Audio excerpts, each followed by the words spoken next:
ಕರೀಲಾರ್ದವ್ರ ಮನೆಗೆ ಹೋಗ್ಬೇಕಂತ ಹೇಳ್ತಾರಲ್ಲ, ಹಂಗ ಇರಬಾರ್ದು. ಅದು ಕರೀಲಿಕ್ಕಂದ್ರೂ ಹೋಗ್ಬೇಕಪ್ಪ.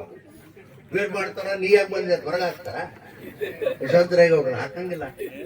ಆದ್ರೂ ಇದು ಕ್ಷೇತ್ರ, ಇದು ನಂದು ಅಂತಕ್ಕಂಥ ಭಾವನಾ ಮನಸ್ಸಿನಾಗ ಇಟ್ಕೊಂಡು ಬಂದಿನಪ್ಪ. ನಾನ್ ರಾಜಕಾರಣ ಪ್ರಾರಂಭ ಆದದ್ದು ಇದೇ ಭಾಗದಿಂದ. ಇವ್ರು ಯಾರಿಗೆ ಬಹಳ ಜನರಿಗೆ ಗೊತ್ತದನಿಲ್ಲ ಗೊತ್ತಿಲ್ಲ.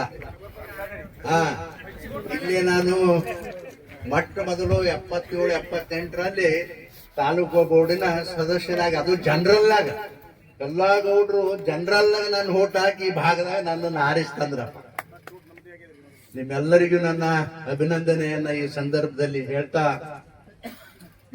ಇವತ್ತಿನ ಈ ರಕ್ಷಣಾ ಕೇಂದ್ರವನ್ನ ನಾವೆಲ್ಲರೂ ಕೂಡ ಬಹಳ ಸಂತೋಷದಿಂದ ಉದ್ಘಾಟನೆಯನ್ನು ಮಾಡಿದೆವು.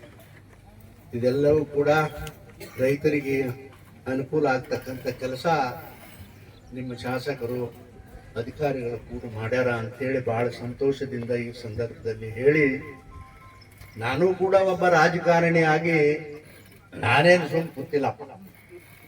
ಈ ತಾಲೂಕಿನಾಗ ಯಾರ್ಯಾರು ಏನ್ ಹೇಳಿರಿ ಅವೆಲ್ಲ ಕೆಲಸವನ್ನ ಕೂಡ ಮಾಡ್ತಕ್ಕಂಥ ಪ್ರಯಾಸ, ಹಿಂದೆ 3 ಸಲ 15 ವರ್ಷ ಶಾಸಕನಾಗಿ 15 ವರ್ಷ ಮಂತ್ರಿಯಾಗಿ, ಪಾಪ ನಮ್ ಗೌಡ್ರು ಮಂತ್ರಿ ಆಗ್ಬೇಕಿತ್ತು, ಆಗಿಲ್ಲ, ಇರ್ಲಿ, ಒಂದು ಕಾಲ ಬರ್ತದೆ ಅವಾಗ. 15 ವರ್ಷ ಮಂತ್ರಿಯಾಗಿ ಒಬ್ಬ ವ್ಯಕ್ತಿಯ ಸಲುವಾಗಿ ರಾಜಕಾರಣದಲ್ಲಿ ರೆವಿನ್ಯೂ ಮಿನಿಸ್ಟರ್ ಆಗಿ ರಾಮಕೃಷ್ಣ ಹೆಗ್ಡೆ ಅವರ ಸಲುವಾಗಿ ರಾಜೀನಾಮೆ ಕೊಟ್ಟ ಒಬ್ಬ ವ್ಯಕ್ತಿ ನಿಮ್ಮ ತಾಲೂಕಿನ ಒಬ್ಬ ಸಣ್ಣ ಕಿರಿಯ ಮಗ. ಯಾಕಂದ್ರೆ ಬಹಳ ಜನ ರಾಜಕಾರಣದ ಬಂದ ಮೇಲೆ ಗೌಡ್ರ ಅಧಿಕಾರ ಬಿಟ್ಟು ಹೋಗೋದಿಲ್ಲ ಯಾರು. ಆದ್ರೆ ನಾನು ಮಾತ್ರ ಜೀವನಾಗ 2 ಬಿಟ್ಟಿನ. ಒಂದು ಅಧಿಕಾರ ಬಿಟ್ಟು ತ್ಯಾಗ ಮಾಡಿದ್ದೀನಿ, ಒಂದು ಹಣ ದೂರ ಇಟ್ಟಿದ್ದೀನಿ. ಇವೆರಡು ಬಿಟ್ಟಿನ. ಇಷ್ಟು ಮಾತ್ರ ಬಹಳ ಸತ್ಯ ಅನ್ನತಕ್ಕಂಥ ಮಾತವನ್ನ ಈ ಸಂದರ್ಭದಲ್ಲಿ ನಾನು ಹೇಳ್ತಾ, ಇವತ್ತು ತಾವೆಲ್ಲ ಈ ಭಾಗದ ಜನ, ಈ ತಾಲೂಕಿನ ಎಲ್ಲಾದ್ರೂ ಹೇಳ್ತೀನಿ, ಎಲ್ಲಿ ಭಾಷಣ ಮಾಡಿದ್ರು ನಮ್ಮ ಇಂಡಿ ತಾಲೂಕಿನವ್ರ ಪುಣ್ಯಪ್ಪ ನನಗಂತ ಹೇಳ್ತಾರೆ. ಯಾಕಂದ್ರೆ ಇಷ್ಟು ವರ್ಷ ರಾಜಕಾರಣದಾಗ ಬದುಕಲಕ್ಕ ನನಗೆ ಇಂಡಿ ತಾಲೂಕಿನವರೇ ಕಾರಣ. ನೀವೇ ಗಿಡ ಹಚ್ಚಿದ್ದಿಲ್ಲ ಅಂದ್ರೆ ಯಾರು ನೀರು ಹಾಕಿದ್ರು ಅದೇನಾಗ್ತಿದ್ದೆ, ಆಗ್ತಿದ್ದಿಲ್ಲ, ಅದು ಅಲ್ಲೇ ಒಣಗಿ ಹೋಗ್ತಿತ್ತ. ಆದ್ರೆ ಈ ಭಾಗದ ಜನ, ಈ ತಾಲೂಕಿನ ಜನ ಮನೆಯ ಮಗನಾಗಿ ನನ್ನನ್ನ ರಾಜಕಾರಣ ಅಂತ ಯಾರೂ ಏನು ಅಂದಿಲ್ಲ ಎಂದು, ಮನೆಯ ಮಗನಂಗೆ ನಾನು ರಾಜಕಾರಣದಲ್ಲಿ ನೀವು ನಡೆಸ್ಕೊಂಡು ಬಂದಿದ್ದೀರಿ ಅಂತಕ್ಕಂಥ ಮಾತವನ್ನ ಮನಸ್ಸಿನಲ್ಲಿ ಇಟ್ಕೊಂಡು, ಈ ಭಾಗದ ಜನರಿಗೆ ಏನ್ ಬೇಕು ಅಂತ ಹೇಳಿ ಅವ್ರು ಕೇಳ್ಯಾರ. ಯಾವತ್ತೂ ಕೂಡ ನಾನು ಮೈ ಮರಿಲಿಲ್ಲ. ನನ್ನ ಕೈಲಿ ಆದಷ್ಟು ನಾನು ಕೆಲಸವನ್ನ ಬಹಳ ಪ್ರಾಮಾಣಿಕವಾಗಿ ಮಾಡೀನಿ ಅಂತಕ್ಕಂಥ ಮಾತವನ್ನ ಈ ಸಂದರ್ಭದಲ್ಲಿ ನಾನು ಹೇಳಲಿಕ್ಕೆ ಬಯಸ್ತೇನೆ.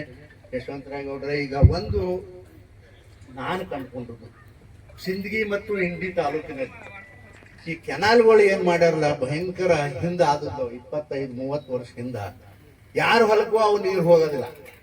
ಆ ಕೆನಾಲ್ಕ್ಕೆ ನೀರು ಬಿಟ್ಟು ಕೂಡಲೇ ಇಲ್ಲಿ ಜಗಳ ಶುರು ಆಗ್ತದ ಹಳ್ಳ್ಯಾಗ ರೈತರು.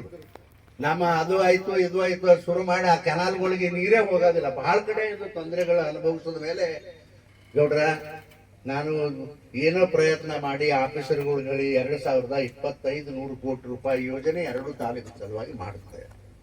ಅದು ಏನಾರ ಮಾಡಬೇಕು ಅಂತಂದ್ರೆ ಅದು ನನ್ನ ಕೈಲಿ ನೀಗಲಾಗ್ಯದ.